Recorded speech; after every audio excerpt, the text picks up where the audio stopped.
Bunard, wait. Hintayin mo si ate. Hawak kayo ng kamay. Tapos ano daw yung kinakanta mo?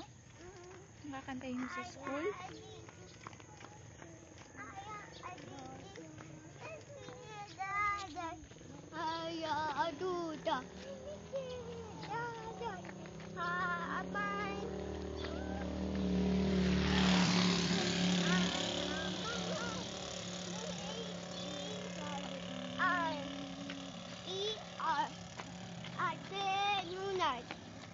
Galing na.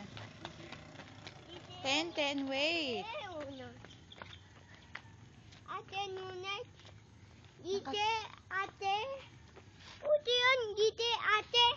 Gusto mo ng bichi ate? Ano gusto?